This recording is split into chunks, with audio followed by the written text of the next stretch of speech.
자, 실무에서 보면 계약금, 중도금, 잔금 날짜를 이렇게 잡는데 날짜를 잡았습니다만은 중도금 날짜를 막 안 지키고요. 잔금 날짜를 안 지키고 그런 경우가 꽤 발생합니다. 뭐 어떻게 해야 될까요? 중도금을 주기로 한 날짜가 11월 14일인데 11월 14일까지 입금이 안 됐습니다. 안 됐다고 매도인이 얘기해요. 어떡하죠? 어떡하죠? 도대체 중도금을 안 주니까 일단은 매수인한테 뭐요?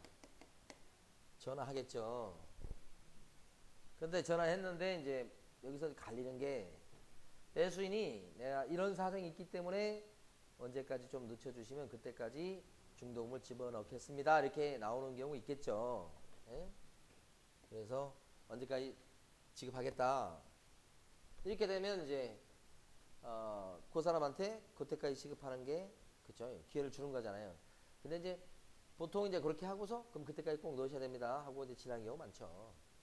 근데 이제 한 가지 생각하실 것은 그렇게 해도 될 경우도 있겠지만 보통 이렇게 약속을 한번 어긴 사람은 다시 어길 가능성이 높아요. 우리가 이제 그 저기 경매에도 보면 명도 할 때 거기 세입자들 찾아가 보면 세입자들은 이사비 때문에 막 버티는 경우, 버틸려고 하는 경우, 돈 좀 뜯어내려고 하는 경우가 있고 또 한 가지 경우는 그 주로 이제 언제까지 거기서 살고 싶은 그런 경우가 있어요. 그러니까 언제까지 좀 살게 해달라고 하는 경우가 많아요. 예를 들어서 우리 큰아들이 이번에 군대 가는데 군대 언제 입대니까 그때까지는 좀 살게 해달라 이런 거라든지 우리 작은 아들이 이번에 시험 본다. 근데 시험 보는 게 언제까지니까 그때까지만 좀 있게 해달라 그렇게 요구하는 경우가 있어요. 근데 위에도 그렇지만 이렇게 언제까지 뭐 좀 시간적 여유를 달라 이렇게 했을 때 그때까지 딱 해서 딱 나가면 괜찮은데 그런 사람이 드물고요. 그때 가면 또 뭐예요? 좀 다른 사정이 생겼으니까 조금 더 연장하는 그런 수가 생기죠. 여러분들 경험을 해보시면 아는데 약속을 좀 안 지키면 또 안 지킬 가능성이 높다. 그래서 그럴 가능성이 보이면 그분한테 매수인한테 아예 중개업소에 한번 들리시라고 해서 뭘 해주는 게 좋겠습니까? 그럴 때는 지금 연장을 요구하잖아요. 해주겠다고 하잖아요. 그러면 어떻게 하는 게 좋겠습니까? 자, 필요한 게 뭐냐면 그 사람한테 언제까지 지급하겠다는 각서 이런 걸 받아두는 게 좋고요. 각서는 이름이 꼭 각서가 아니어도 괜찮습니다. 뭐 제목 없어도 괜찮아요. 언제까지 중도금을 지급하겠다는 그 내용 받으시고 중요한 건 뭐냐면 중요한 포인트는 그때까지 만약에 중도금을 이게 중요한 거예요. 중도금을 지급하지 아니하면 어떻게 된다고요? 그때는 계약금을 몰수해도 이의제기를 하지 않겠다. 그죠? 계약금을 몰수한다는 얘기는 무슨 얘기입니까? 계약을 깬다는 얘기죠. 요 문구가 들어가 있어야 이행을 조금 부추길 수 있어요. 이행할 수 있도록 이렇게 유도할 수 있어요. 각서 내용에 반드시 뭐가요? 이행 안 하면 계약금 몰수다는 내용까지 들어있을 필요가 있다는 거죠. 이렇게 되면 이제 약속을 지킬 가능성이 높고 자 전화를 했습니다. 왜 안 들어왔는지 그랬는데 횡설수설하고 그 다음에요 언제까지 주겠다는 확답을 안 해요. 응? 그러다가 좀 있다가 또 전화하니까 뭐예요? 전화도 안 받고 그래요. 어떡하죠? 요럴 경우는 여러분들은 매도인한테 코치하셔야 됩니다. 바로 내용 증명 보내게끔. 이런 경우는 약속을 지키기가 힘들어요. 그럼 이걸 갖다가 딴 사람한테 또 팔고 막 그래야 될 거 아니에요. 근데 이 관계를 조기에 종료시키는 게 좋아요. 그러려면 내용 증명을 보내가지고요. 지금 중도금 날짜가 11월 14일이야. 그런데 언제까지 중도금을 지급하지 않으면 계약을 해지한다. 계약금 몰수한다. 그 내용을 갖다가 최고할 필요가 있죠. 그래서 14일인데 여유를 좀 줘야 돼. 그래서 예를 들어서 12월 뭐 5일까지 이런 식으로 해서 좀 뭔가요? 이렇게 해서 너무 가까우면 안 됩니다. 그리고 이런 내용 증명은 한 번 보내는 것보다 한 2번 정도 보내는 게 정상이에요. 한 번만 보내놓고 달랑 보냈다고 하면 안 되고요. 똑같은 내용으로 2번 정도 이렇게 보내죠. 그런데 내용 증명 보낼 때 똑같이 어떤 내용이 들어가 있어야 됩니까? 만약에 12월 5일까지 중도금을 지급하지 아니하면 매매 계약을 어떻게 해요? 자동적으로 해제된 것으로 한다는 요 특약 문구가 들어가 있어야 됩니다. 이게 없으면 어떤 일이 벌어지냐면 안 주죠. 이 문구가 없으면 이때까지 최고 했는데도 안 주죠. 그러면 해제한다는 내용 증명을 또 보내야 돼요. 두 벌리를 하면 안 되죠. 그러니까 요 내용 증명 보낼 때는 어떤 내용 증명을 보내냐면 이때까지 주라. 지급해야 된다. 안 주면 매매 계약을 해제하고 계약권을 몰수하겠다. 그죠? 그리고 계약은 자동적으로 해제된 걸로 한다는 요 특약 문구를 여기다 딱 집어넣어서 보내야 된다는 거예요. 그러면 더 이상 내용 증명 보낼 필요가 없죠. 그러니까 요때 두 번을 보내시고 마지막에 요 문구를 안 집어넣으면 또 보내야 된다니까. 그러니까 이러면 시간이 간다고요. 아시겠죠? 그러면 이제 두 가지요, 두 가지. 잔금 안 줬을 때도 마찬가지요. 중도금이나 잔금 주는 걸 지체할 때는 자 상대방이 언제까지 주겠다 그러면 되도록이면 나오시라고 그래서 이런 각서 받아주는 것이 좋고, 그렇지 않고 이제 안 줄 것 같은 분위기다 그랬을 때는 뭐예요? 조기에 이 관계를 종료시켜야 다른 사람도 또 팔고 또 중개할 수 있잖아요. 그래서 종료시킬 수 있도록 이런 특약이 들어가 있는 이런 내용 증명을 보낼 거. 자, 교재 보면요. 26페이지요. 제일 밑에 네모 3번 이렇게 돼 있죠. 자, 중도금, 잔금 지급일에 중도금이 지급되지 못하면 별도의 통지 없이 계약은 해제된 것으로 봅니다. 이렇게. 이때 교부된 계약금의 전부는 위약벌로 매도인에게 귀속됩니다. 이런 거예요. 그러니까 요게요. 자, 요 문구는 이런 뜻입니다. 여기 각서라고 돼 있죠. 각서다 그러면 자, 요 좀 거부감이 있을 수 있어요. 그러면 이게 이제 언제까지 연장하자고 그러잖아요. 그러면 어떻게 하시면 되냐면 각서 안 적으려면 원래 있던 계약서 있죠? 계약서에다 이런 내용을 추가로 적으시면 돼요. 원래 계약서에다가. 지금 중도금 날짜가 틀려버렸죠. 잘못됐죠. 안 지켰죠. 그렇죠? 그러니까 그 내용을 여기 추가로 기재해가지고 계약서에다가 추가로 기재할 필요가 있다. 저 개인적 생각은 사실은 나중에 우리가 한 세 번째 시간 정도 언젠가는 계약서 작성하는 걸 한번 해볼 텐데, 문제는 계약서에 보면 협회에서 쓰는 서식 있지 않습니까? 거기 보면 특약 문구 적는 항목이 한 5줄밖에 없어요. 근데 여러분 실제 이제 그 문제 낸 사례를 갖다가 적어보시면 아시지만 특약을 달게 그 5줄 가지고는 좀 부족할 수 있어요.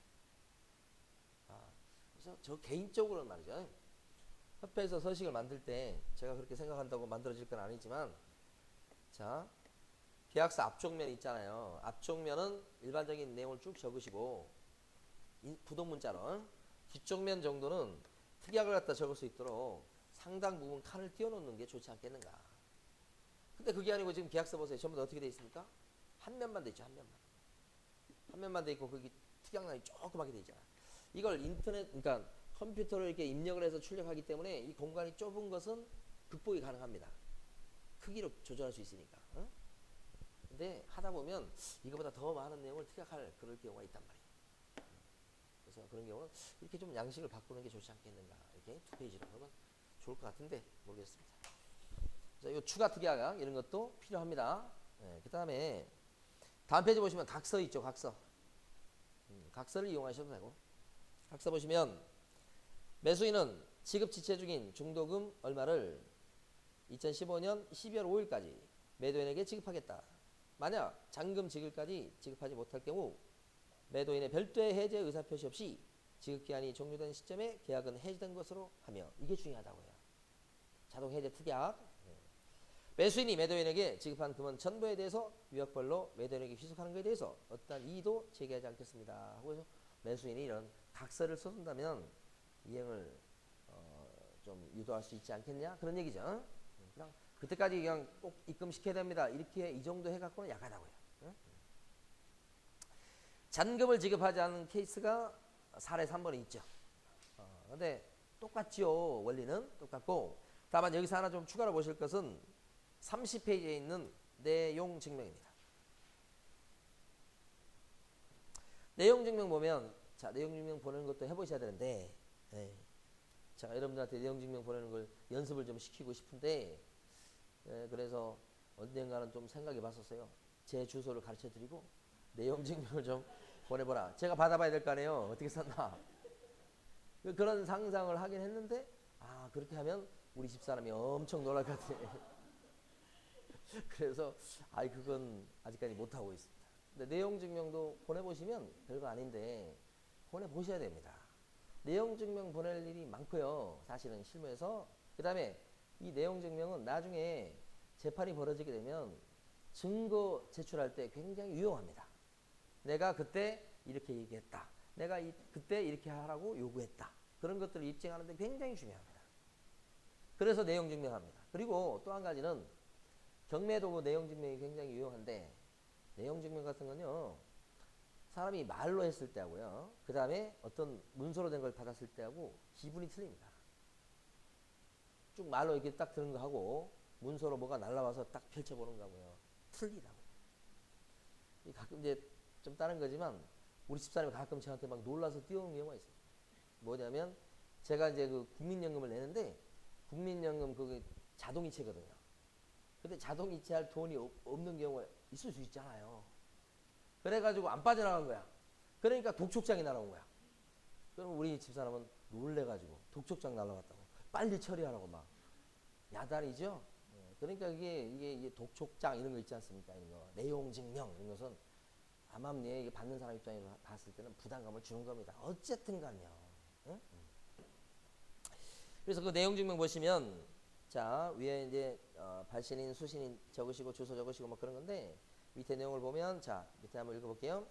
2015년 3월 5일에 본인은 서울특별시 동작구 상도 53길 상도 레면 아파트 345동 503호를 이소룡에게 매각하는 매매계약을 체결하는 바 매수인인 이소룡이 돈을 안 준다 이거죠. 잔금 약정 기일이 경과했음에도 불구하고 잔금을 지급하지 않고 있습니다. 따라서 매도인 본인은 2015년 4월 24일까지 그죠? 잔금을 약정한 방법으로 지급하지 않을 시에는 본계약은 자동으로 해지하는 것으로 하고 요게 포인트예요. 그때까지 안 되면 끝내는 거. 그러니까 이 내용 증명은 돈을 갖다가 주게끔 만들려고 하는데 목적이 있는 게 아니고 끝내는데 목적이 있는 겁니다. 이렇게 되면 그 시간 지나는 순간에 이게 내용 증명을 보내면 한 통이 우체국에 있어요. 자기 한 통 받고 그러니까 내용 증명을 보내려면 이 세 통을 갖다 가져가야 되는 거예요. 그래서 가져가면 한 통은 우체국에서 보관하고 그죠? 만일에 대비해서 한 통은 그쪽으로 하고 한 통은 보낸 사람이 갖고 있어요. 이게 내용 증명이에요. 그러니까 나중에 이제 이거 뭐 최고 했니 안 했니 해지했니 안 했니 그런 거 법정에서 문제가 될 때 이거 제출하는 거예요. 그럼 어떻게 해요? 해지했네 최고 했네 끝 이렇게 되는 거죠. 응? 그때 증거로 쓰는 거다. 그 얘기입니다. 자, 그 다음에 이제 4번 5번 넘어가시고요. 사례 6번 여러분들이 이제 실무에서 활동하실 때 사실은 등기부에 말이에요. 뭐 하자 없는 부동산 등기부가 없어요. 뭐 어떤 것은 뭐 압류 등기가 돼 있다든지, 그죠? 근저당이 설정돼 있다. 그것도 하자예요. 가압류가 들어왔다든지, 가처분 등기, 가등기, 큰 하자죠. 하자 없는 게 없을 정도예요. 근데 문제는 뭐예요? 처음에 깨끗했다가 나중에 중도금 치를 때 또는 잔금 치를 때 갑자기 뭐예요? 위험한 등기가 들어왔을 때 그때는 뭐 어떻게 해요? 계약을 깨니 많이 그런 얘기가 나올 수 있죠? 나올 수 있다고 그게. 대출 같은 경우도 마찬가지입니다. 대출 받아버리면. 그런 얘기가 나올 수 있는데 그게 언제나 발생한다고 여러분들은 상상하셔야 됩니다. 그리고 그런 일이 발생하면 사실 특약을 안 해도 사정이 바뀌었잖아요. 이게 내용이 바뀌었기 때문에 싸우면 법정 다툼을 하게 되면 계약을 해지할 수 있어요. 그렇지만 여러분 그런 거에 대해서 계약서에다가 미리 적어놓으면 싸울 때 쉽다고요. 그래서 반드시 여러분들이 다른 거 필요 없습니다. 밑에 특약에 1번 보시면 앞으로 위험한 등기가 들어올 가능성이 있다. 대부분 그런 위험성은 다 있어요. 그때는 1번처럼 자 매도인은 잔금 지급 전까지 현 등기부 상태를 유지하며 매도인과 매도인의 고의 또는 과실에 의한 등기부상의 하자나 권리 변동이 발생하면 매수인은 매매계약을 어떻게 해요? 해지할 수 있다. 이걸 딱 해놓으면 계약을 깰 수 있단 말이에요. 자연스럽게. 그리고 이게 있어야만 어떻게 되는 거예요? 중간에 대출을 받거나 또는 다른 등기가 들어오거나 그런 것을 방지할 수가 있단 말이에요. 이걸요. 그래서 이런 특약은 정말 유용한 특약이고 다 이거 들어갑니다. 이건 그러니까 이런 특약을 좀 물샐 틈 없는 특약을 집어넣다 보면 이거 5줄 가지고는 부족해요. 지금 이런 특약 같은 경우는 사실은 그 목적물에 지금 하자가 있는 겁니까? 하자가 없어요. 그건 앞으로 장치가 생길 하자죠. 그걸 예상해서 이 특약 문구를 집어넣은 것이거든요. 이런 거 집어넣으면 사실 제가 생각할 때는 특약 문구가 5개 이상, 10개 이 정도는 기본으로 막 들어갈 문구들이 있다고요. 응? 나중에 이제 이건 무조건 모든 계약은 다 들어갈 그런 특약 문구 그런 것들이 있다고요. 그렇죠? 공과금 정산 같은 것도 그렇고. 그러면 그거 뭐 5개 금방 지워버려요. 그래서 이게 그렇죠. 그러니까 특약을 너무 많이 적어도 문제지만 특약이 너무 없어도 문제인 거예요. 응? 자, 그 다음에 이중매매 케이스. 자, 이중매매 케이스는 아까 말씀을 드렸어요. 이중매매 법리 아시죠? 뭐 적극가다 뭐 어쩌고저쩌고 그런 거 아시잖아요. 그거 아시죠? 그거 설명드려야 됩니까? 설명드릴 필요가 없다고 보는데 저는 질문을 드리고 옵니다. 이 사람이 매도인입니다. 근데 이걸 갖다가 B한테 팔아먹었습니다. 그래서 B가 계약금을 줬어요. 자, 여러분들은 이랬을 때, 자, A가 이것을 C한테 다시 팔고, 그죠? 중도금 받아먹고 이렇게 할 수 있나요? 이 상태에서? 가능하죠? 이때 매도인 A는 어떻게 하면 되죠? 매도인 A는 어떻게 하면 되죠? 이렇게 거래할 수 있다며 지금. 적극 가담이고 백삼주이고 다 필요 없어요. 이중매매는 어떻게 생각하시면 되냐면 실무에서는 무조건 등기 먼저 가져가는 사람이 임자예요. 그래서 소송에서 뒤집기 힘들어요. 시험 볼 때나 그런 거 하는 거라고. 여러분 시험 볼 때 나온 그 판례는 정말 희귀한 판례예요. 실무에 없어요 그런 거. 다 어떻게 끝나요? 등기 먼저 가져간 사람이 임자하고 끝나요. 응? 그래서 이게 될 수 있다며. 대신 이때 매도인은 이런 상태에서 어떻게 해야 돼요? 이런 상태에서는 계약금 2배를 물어줘야 되죠? 그죠? 그리고 이거 끝내고 나서 이렇게 진행이 돼야 돼요. 이 말씀을 왜 드리냐면, 만약에 이거 중도금까지 받은 상태예요. 응? 중도금까지 받았죠? 그럼 이때는 어떻게 돼요? 이행착수가 있어버려요, 이 사람한테. 중도금 받았잖아요, 지금. 그러니까, 그럴 때, 자, 여러분들은 여기서 들어가시는 거예요, 지금. 여러분들 입장을 생각해야지. 여러분들 여기서 들어가는 거예요, 지금. 알아보시죠? 중도금까지 받았대요. 이렇게 진행해서 등기 가져오면 이 사람은 소유권 취득하긴 합니다. 이거 진행시키면 되긴 하는데 문제는 뭐예요? 중도금까지 받는 거하고 계약금 받는 것은 부담감이 틀려요? 계약금만 받은 상태에서는 어떻게 해요? 빨리 이거 해결하라고 하죠. 그리고 진행시키면 됩니다. 부담이 좀 약하죠. 근데 중도금까지 받았어요. 그러면요, 이행착수에 있는 상태예요. 그래서 이렇게 해서 등기 가져오면 거의 소유권을 취득하는 건 맞지만 잘못하면 어떻게 해요? 소송에 휘말릴 수가 있어요. 그러니까 갑의 입장에서 봤을 때는 물어봐야죠. 이거다 그러면 별거 없죠. 다만 이럴 때도 어떻게 해야 돼요? 이걸 깔끔하게 정리를 하고 진행시키는 게 나은 거예요. 아시겠죠? 여러분들 이 입장이 되는 거예요. 이중매매 법리를 아셔서 여러분들이 중개활동에 써먹는 거지, 이중매매 법리에 따라서 여러분들이 재판을 하거나 소송하는 게 아니라고. 그 내용을 알고 계시면 되죠.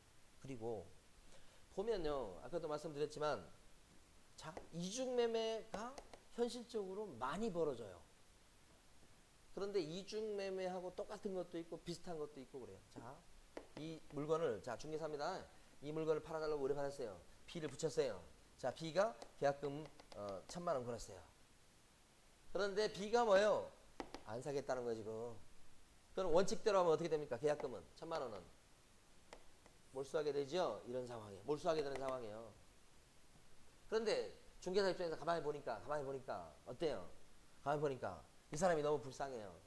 1,000만원 다 떼이면, 그죠? 큰 돈인데 돌려달라고 하고 와서 자꾸 부탁하는데 부담스러워요. 그렇죠? 인간적으로 좀 돌려줬으면 좋겠어요. 부탁하죠? 돌려줍니까? 사람 따라 다르지만, 그죠? 돌려주지 않으려고 하는 사람들이 많은 거예요. 떼이는 거죠. 그때 이걸 한번 이용해 보세요. 이게 먹힐 수도 있고 안 먹힐 수도 있는데, 제가 지금부터 말씀드린 것은 거짓말이에요. 무슨 얘기냐면, 자, C요, C. 살 사람이 이 사람 말고도 또 있어요. 임자가 나타날 수 있다고 이미. 그런 상황이면 이거 돌려받을 수 있도록 이 사람한테 설득을 하실 때 이중매매 얘기를 해보세요. 무슨 얘기냐면 이 사람하고 계약금 걸려있고 계약이 체결된 상태에서 이렇게 진행을 못 시킨다고요. 사실 할 수 있죠. 사실 할 수 있죠. 그러나 이렇게 진행 지금 있다. 당장 해야 된다. 근데 이거 걸려있다. 이거 해결하시라. 해결하려면 어떻게 해요? 그죠? 이거 빨리 팔고 싶은 생각이 굴뚝 같을 때 더 유용하죠. 그러면 그 중에서 500만 원 정도라도 돌려주시라. 얼마 좀 돌려주시라. 아니면 200만 원만 좀 챙기시고 나머지 좀 돌려주시라. 그러면 빨리 이거 진행해 보겠다. 그러면 이 사람 편을 좀 들어줄 수 있는 거죠?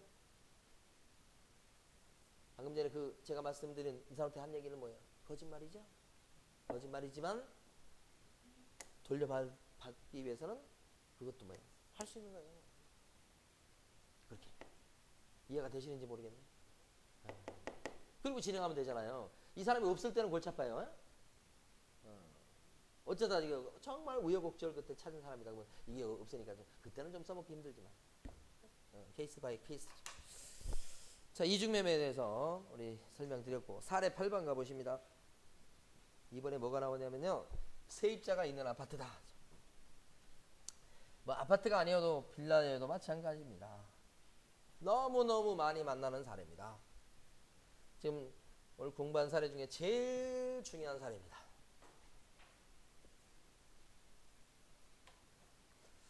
자, 집주인입니다. 세입자가 을입니다. 계약기간 2년입니다.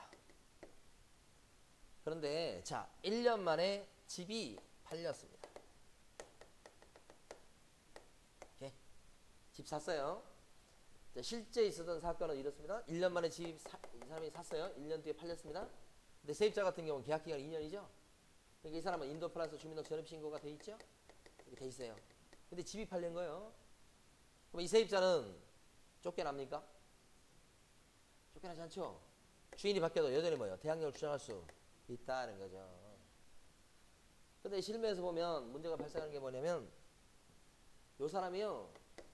주인이 집 판다고 그러니까 그 얘기를 듣고서 나 그러면 이사 갈랍니다. 응? 그렇게 비우기로 했어요. 퇴거 비우기로 했다고. 그런데 갑자기 이게 집이 팔려가지고 이제 계약서 쓰고 그 다음에 이렇게 잔금 들어올 때가 됐는데 그때쯤 돼서 어떻게 된 거야? 마음을 바꿔요. 안 나가겠다고요. 어? 이렇게 생각을 바꾸는 사람이 많아요. 처음에는 뭐예요? 아이고 뭐 제가 뭐 그날도 이사 가려고 그랬다고 뭐 이렇게 하면서 이렇게 했다가 나중에 뭐예요? 막상 이렇게 잔금 때쯤 되면 뭐예요? 아이고 뭐 이사 갈 때도 마땅치 않고 속으로 그러니까 나 그냥 계속 살랍니다. 어디서 알아보니까 뭐 주택임대차 보호법에 따라서 나는 2년 동안 살 수 있다며요 하면서 안 나가버려. 이 사람 끄집어낼 수 있습니까? 말은 했잖아요. 나간다고. 이 사람 나가줘야 됩니까? 아, 대항력 있기 때문에 지금 안 나가도 되는 거죠.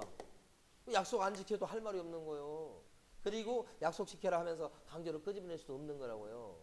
계속 살게 돼요. 그럼 어떻게 되죠? 이 사람은 이 집을 갖다가 전세를 끼고 사는 사람이 아니고 실수요 목적으로 산 사람이다. 이렇게.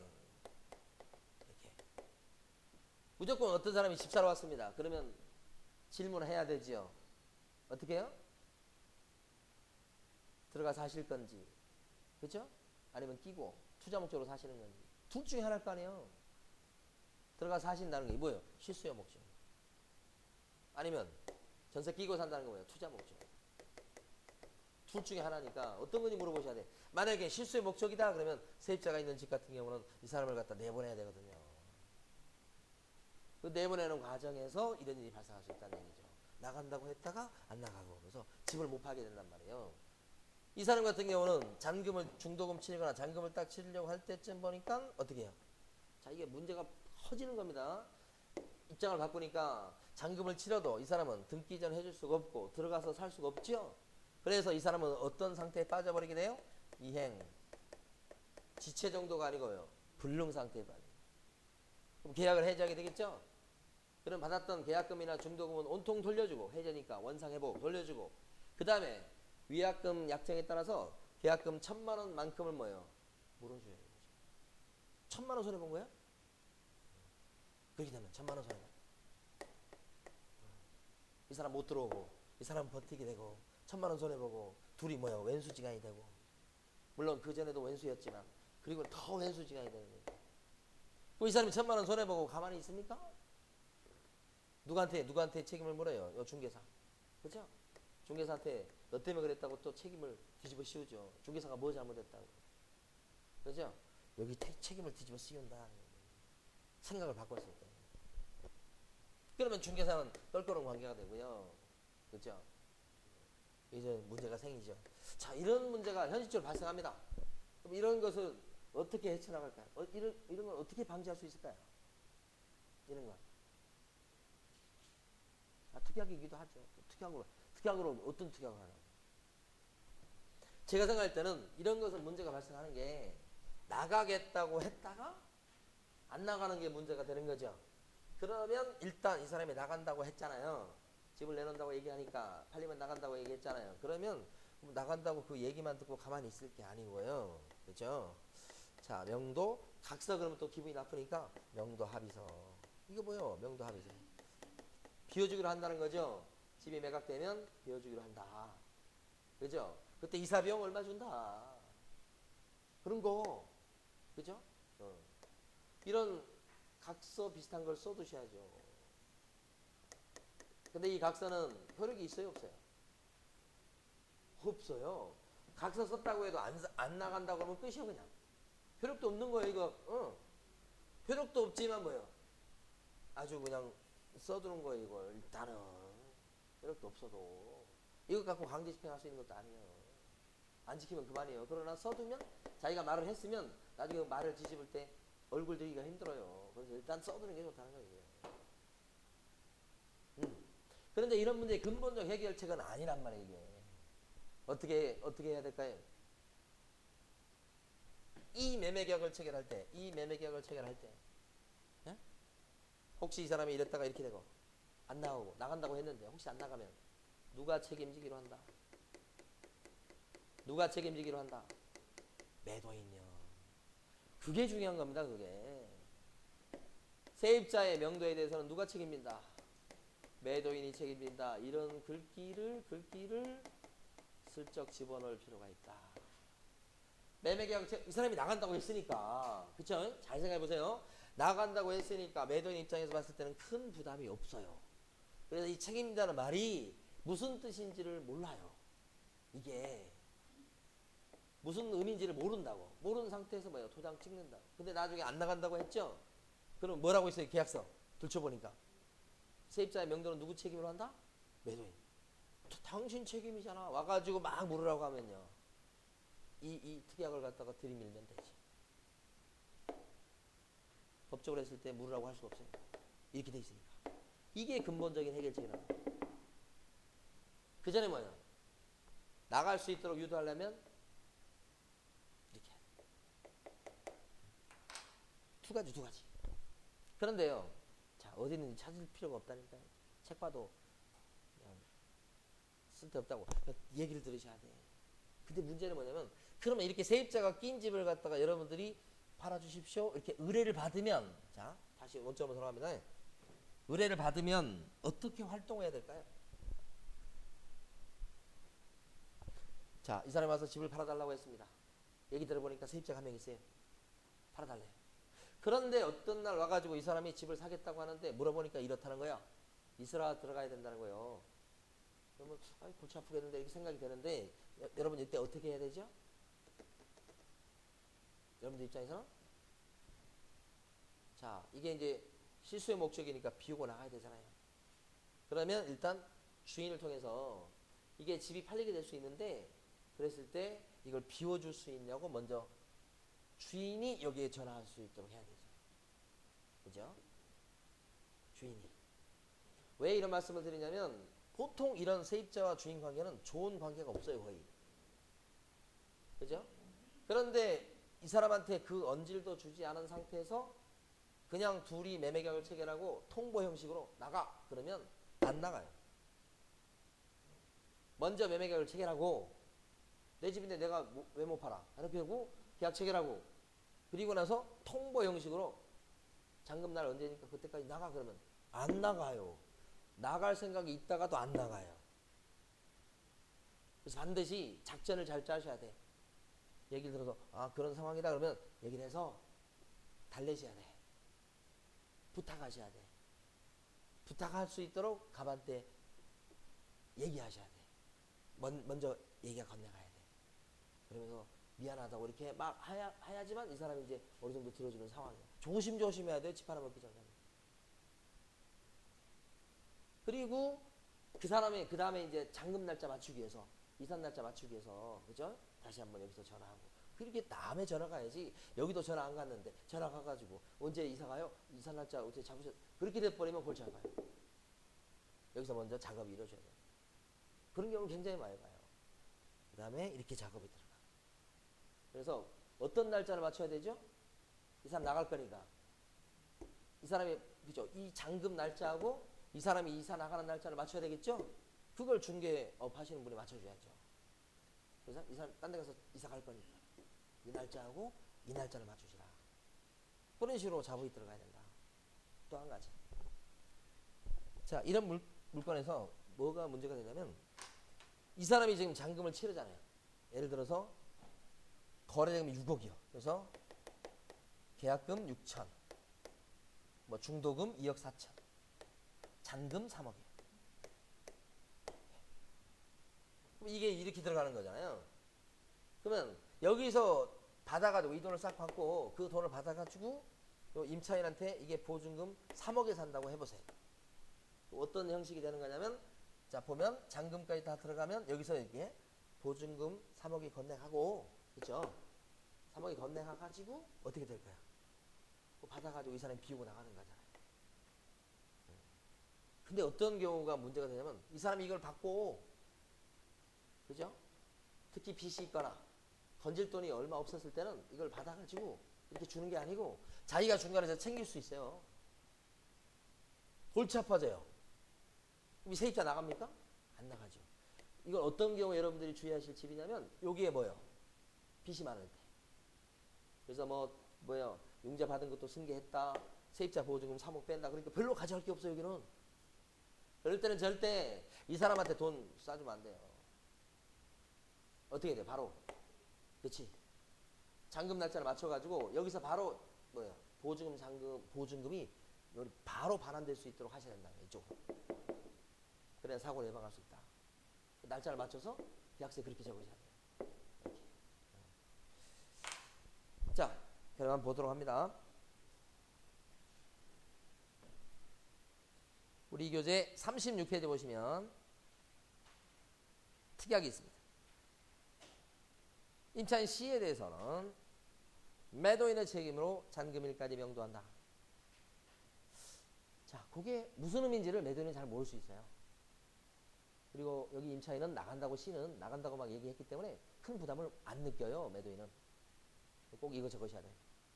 근데 복비를 갖다가 얻을 생각으로 2번처럼 적으시는 것은 안 좋아요. 2번 보면 임차인의 퇴거에 개업공인중개사가 최대한 협력한다. 동그라미 돼 있죠. 이렇게 쓸 수 있다는 얘기입니다. 근데 이렇게 써놔도 의무가 있는 건 아닙니다. 책임이 있는 건 아닙니다. 그냥 협력한다는 수준입니다. 그러나 밑에 거 보시면 매수인이 요구할 때 임차인의 퇴거는 개업공인중개사가 어떻게 한다고요? 책임집니다. 이렇게 쓰는 것은 굉장히 용감한 거죠. 이 책임진다는 게 무슨 말이에요? 이게 어떤 의미를 나타내는 거예요? 책임진다는 얘기가. 만약에 나간다고 했다가 안 나간다고 뒤집어 버리면 이행불능이 돼서 매도인이 그에 대해서 1,000만 원 계약금을 갖다 물어줄 일이 발생했다. 그러면 그 1,000만 원을 책임진다는 얘기예요. 말이 됩니까 이게? 절대 이런 특약을 하시면 안 돼요. 근데 여기 써놓은 이유는 그렇게 하시는 분이 있다니까. 왜 그러죠? 왜 그러죠? 이 사람을 안심시키고 계약을 성사시키기 위해서. 도장 누르겠죠 일단. 응?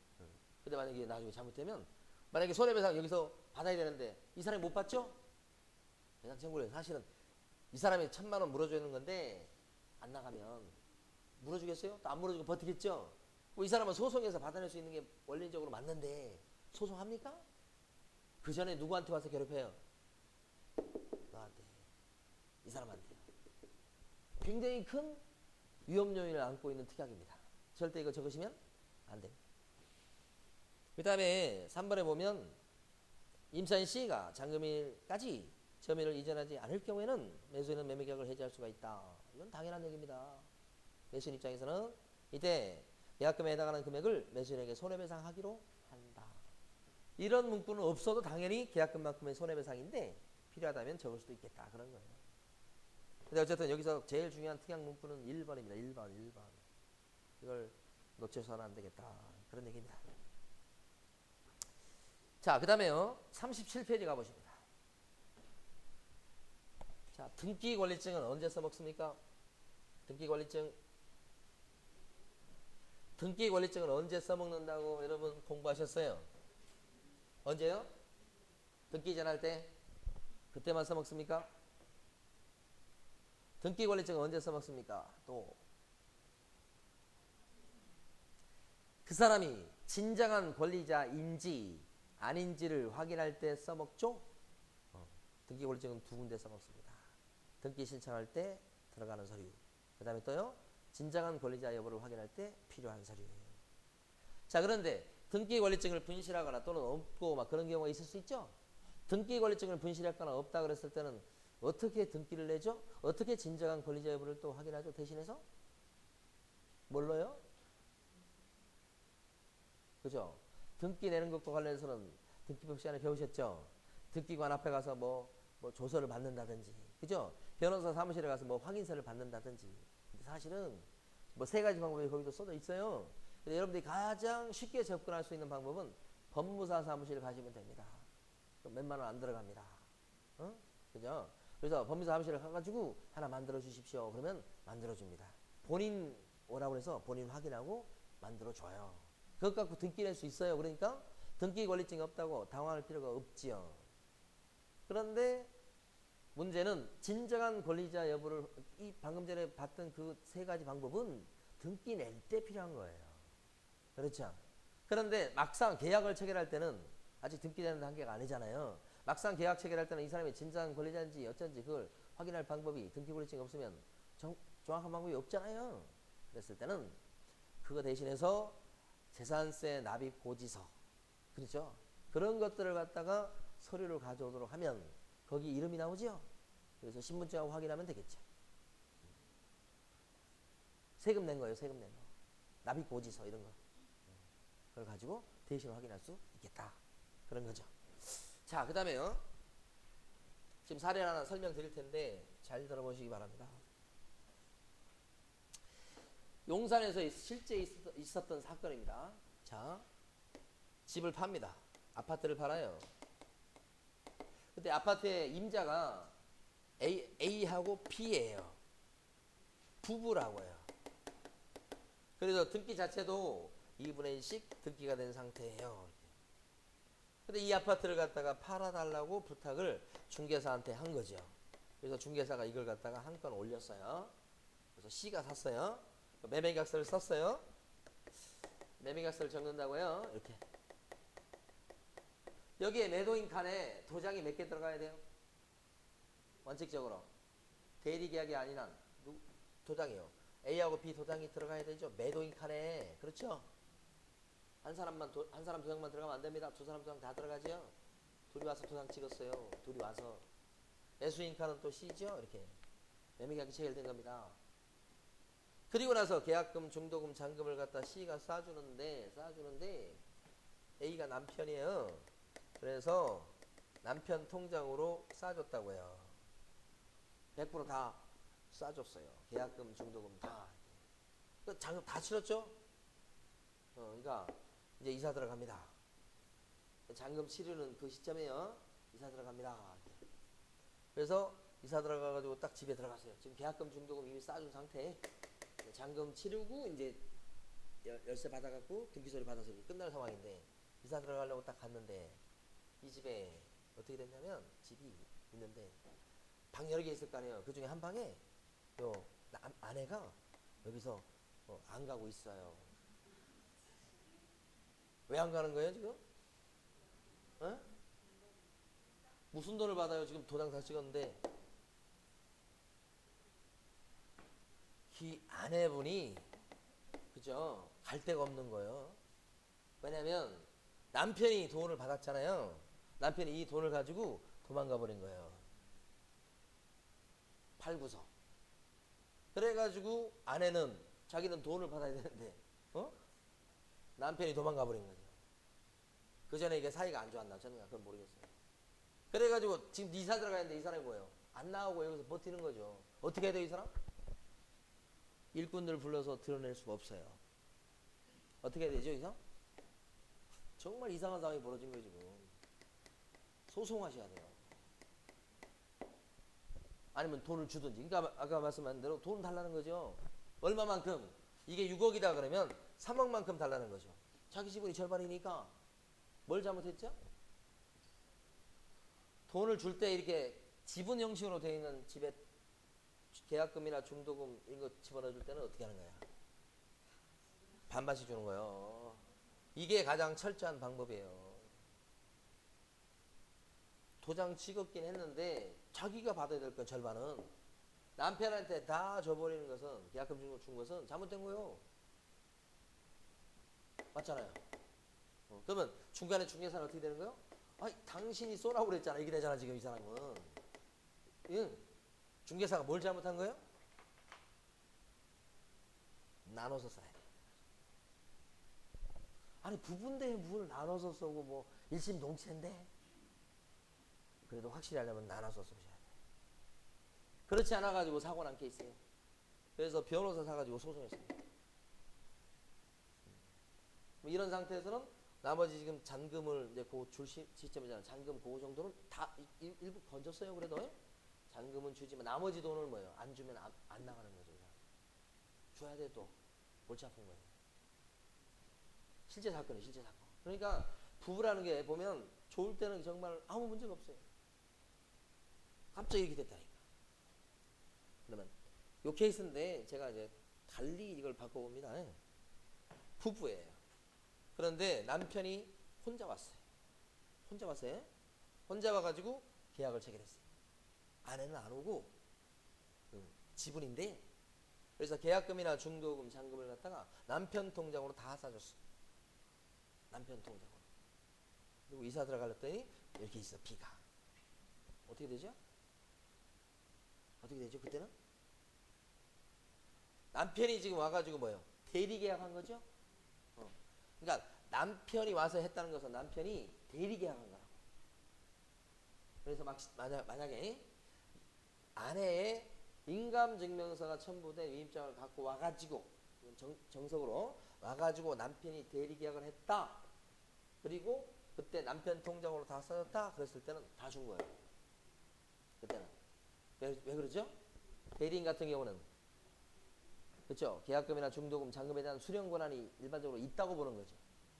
그리고 나서 자기들끼리 어떻게 하든지 대리권을 줬기 때문에 대리는 일반적으로 수령 권한이 있다 이렇게 보는 거라고. 그때는 대리계약 했을 때 위임장이 첨부됐다고 한다면 다 준 거죠. 미묘한 차이입니다. 둘이 와서 도장을 찍었을 때는 절반씩 줘야 되죠. 절반씩 줘야 된다. 그래서 이거 옆 가게에서 그런 일이 발생한 거예요. 그래서 그분이 그 용산에 사신 분이 저한테 이걸 전화를 주셨더라고. 그래서 옆에서 지금 소송 중인데 이거 어떻게 되냐고.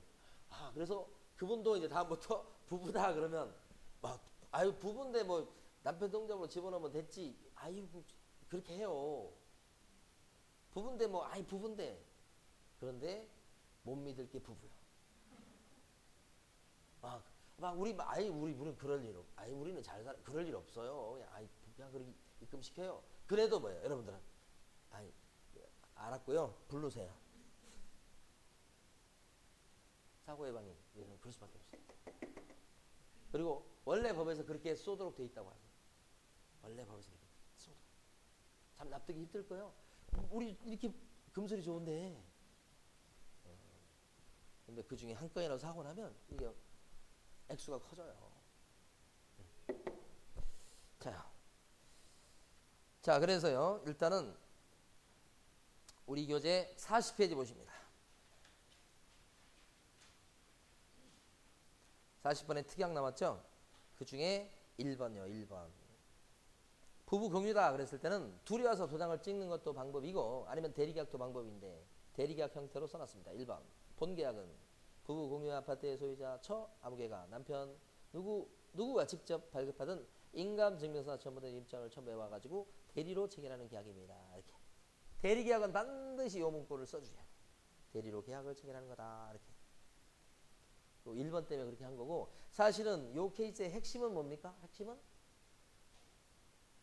입금시키는 게 핵심이에요. 여기 안 나왔지만 입금시킬 때는 어떻게 입금해야 됩니까? 4번처럼 계약금과 중도금 상환을 공제한 잔금은 지분의 비율로 누구요? 매도인의 계좌에 이체한다 이렇게 해놓고 계좌가 두 개죠. 두 개를 다 받아 놓으셔야 됩니다. 그죠? 근데 만약에 이런 경우가 있을 수 있겠죠. 부부가 아니고 상속이야 상속. 근데 아들 자식이 10명이야. 그럼 어떻게 돼요? 계산기가 필요하겠죠. 계산기를 눌러가지고 계약금 쏠 때도 10분의 1. 진짜 그럴 수 있다니까요. 그 다음에 중도금도 10분의 1. 잔금도 10분의 1. 거기도 싸울 수 있거든요. 자식들이. 큰아들이 다 받아먹고 동생한테는 안 주고 막 그런 일이 발생하겠죠. 그러면 나중에 동생이 와서 뭐라 그래요? 내 건 내놓으라고 그러죠. 이게 일반적으로 쉽게 발생하는 사고는 아니지만 발생할 수 있다는 걸 상상을 해보세요. 현실적으로 발생한다니까요. 근데 몇 년 동안 발생 안 하다가 그게 한 건이 5년 만에 자기한테 걸린다고 생각해보세요. 그때는 심각한 거예요. 자, 잠깐 쉬었다가 계속합니다.